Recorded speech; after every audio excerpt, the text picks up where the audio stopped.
So it's become a big talking point where the president says, yes, the law says that, yeah, I can have 36 ministers, but not ministries. Mr. Olu-Adegboruwa joins us now. He's a legal practitioner to shed some light on what the law says about this morning. Thank you for coming on today. Thank you. Good morning. Well, the president's view, right or wrong? Well, I beg to disagree. From the constitution that I have read, it is clear that appointment into offices of ministers is an executive position and is meant to perform certain responsibilities and duties. So it will be proper to have a holistic interpretation of the constitution in order to determine whether you can appoint a minister without a portfolio or without an office. And to do that, you look at the intention of the framers of the constitution. And then you look at section 147, section 148, section 149, and section 299 of the constitution. And so the starting point is to say that we are yet to be through with the exercise of appointment of ministers, because they ought to be 37, not 36. So I think that the advisors of the president will have to ensure that we send the additional name to complete that list, because there are 36 states in the federation, and those states have been represented already. But when you check section 299 of the 1999 Constitution, it says clearly that in every activity you do, in any reference to states of the federation, the Federal Capital Territory must also enjoy the status of a state. So if you are making an appointment of ministers from states, you also require to make an appointment of a minister from the Federal Capital Territory. So the number of ministers anticipated by the Constitution is not 36, but 37, going by section 299 of the Constitution. So there has to be an additional name. The exercise is not complete. Now, having said that, section 247 gives the president the power to appoint ministers. Section 148 clearly says that when those ministers are appointed, they are members of the executive who must hold regular discussions, who must discharge responsibilities, and must have functions assigned to them.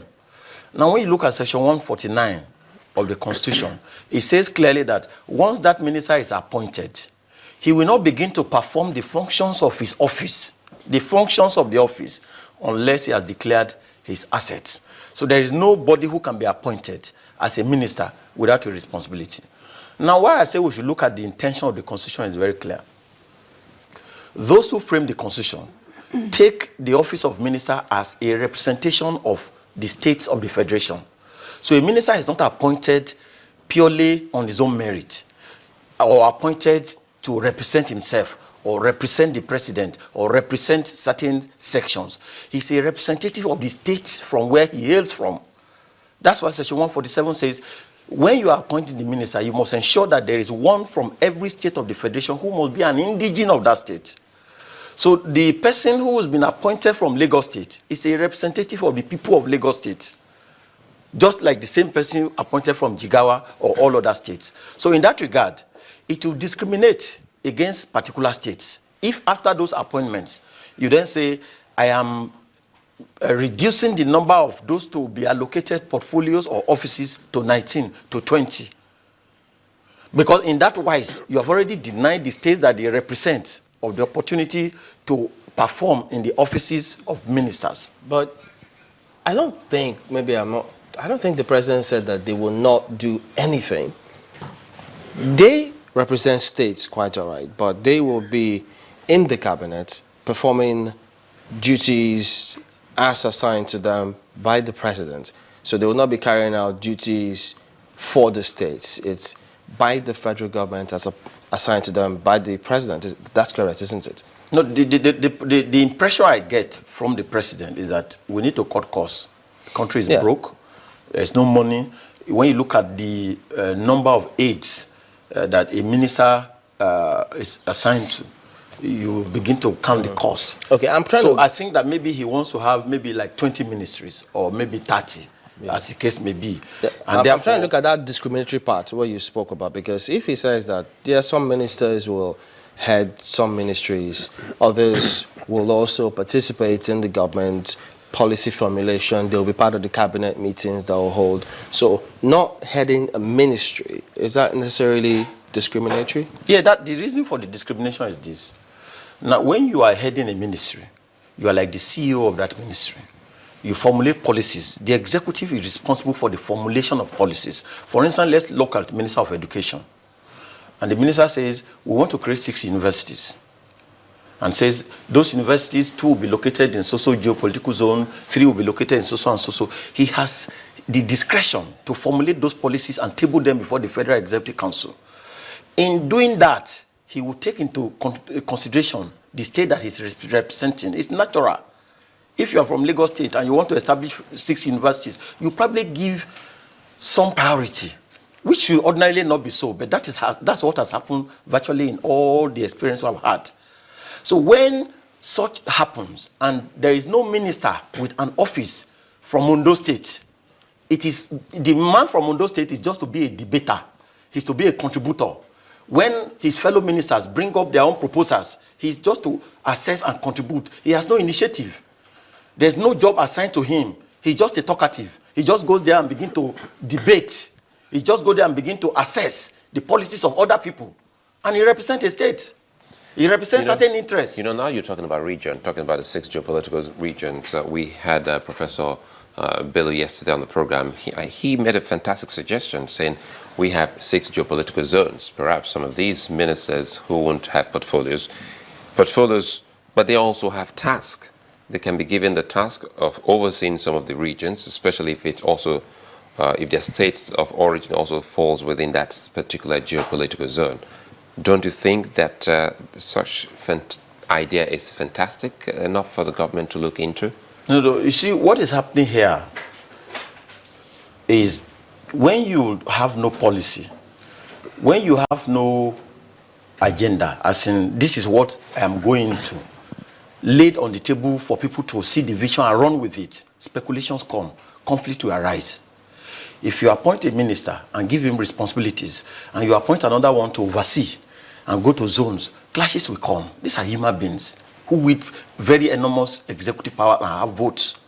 And the reason for demanding for specific offices to be allocated is to avoid confusion, is to avoid personality clashes, which will ordinarily, at the end of the day, be to the detriment of the people that you are to serve when there is clash of interest.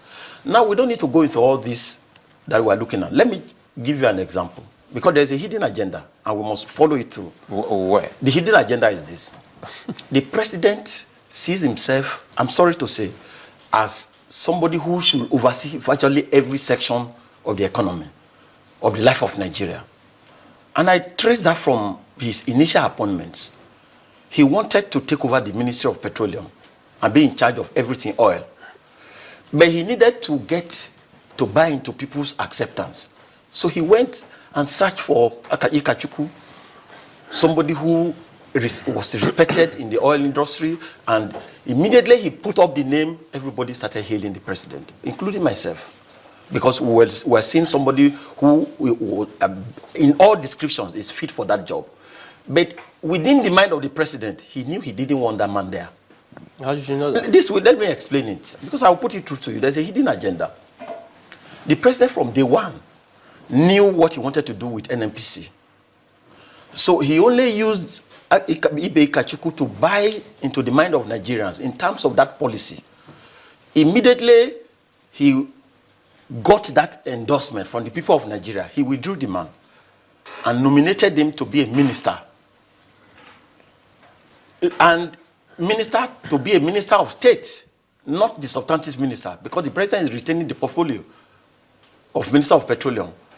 If you read the papers today, he's already searching for a replacement for the office of the Group Managing Director of NNPC. In other words, he has used that man to buy acceptance and has removed him, and will now put the person that he wants and he likes, whether it's acceptable to Nigerians or not. And then he will now make this Ikachukwu to be Minister of State, more like, with all respect, an errand boy, because the president will still be the substantive minister. The person who he wants will be the managing director. These are assumptions. I said hidden agenda.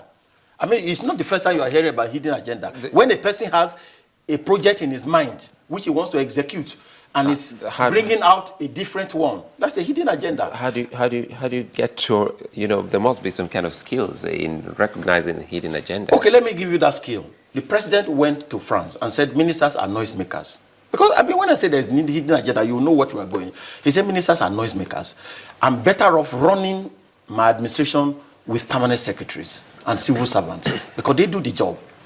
If you assume that's what that meant. But that's also he said now. He said ministers are noisemakers. No, but the part that he said is better so off. If you marry that with the declaration yesterday that I'm not going to assign portfolio to every minister. All I need is just for them to bear the name cabinet members. When you marry that with the fact that it has taken 5 months to even bring those lists, when you marry that with the ceremony of handing over the list by the whole Senate president, when you marry that with all the paraphernalia of the submission, of the screening, you surely know that we have a president who probably is a civilian dictator in preference, but he has no choice than to work with this constitution.